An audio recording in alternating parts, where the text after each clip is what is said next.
Hello mga kamig, so magandang tanghali or maayong udto sa atong tanan mga kamig. So gikan na tagikan sa Clark International Airport mga kamig, no?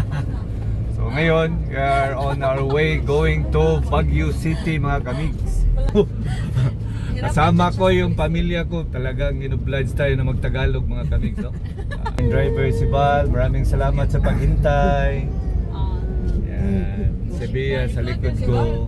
Maganda dito kung may kontak kayo mga kamigs going to Baguio from Clark, no? Kasi salubungin ka, tapos katulad ngayon, very accommodating si Val, hintay sa amin kasi mayroon kaming pinapalawa pa doon sa PAL.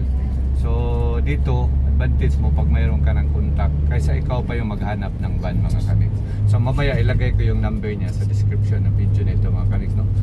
So, going back to my vlog mga kamigs, ipakita ko sa inyo ang daan puntang Baguio mga kamigs. Yeah.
Baba na lang, pababa. Tabang mo baba.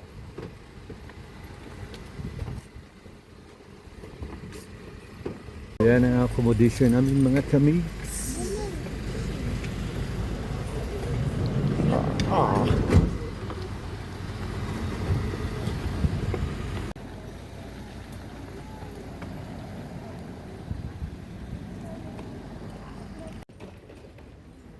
Sabi niya.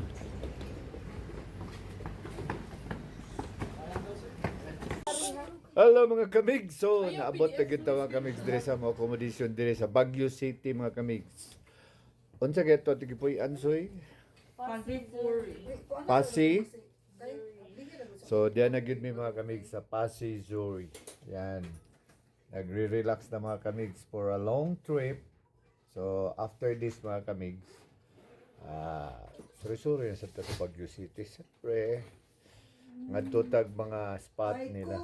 Atika, Eyingtv. Kamigs, oh, sa baa ka ng biya eh. Kasi, ano yan mo accommodation mga kamigs. Latag tanan, oh. Kasi, oh, relax kayo, oh. Kasi, boom! Okay mga kamigs, hanggang dito na lang. Subaybayan na lang ang aming adventure dito sa Baguio City. White tubig. Subaybayan nyo na lang ang aming adventure dito sa Baguio City. So mga kamigs, stay safe everyone. God bless to all of us. Mabuhay and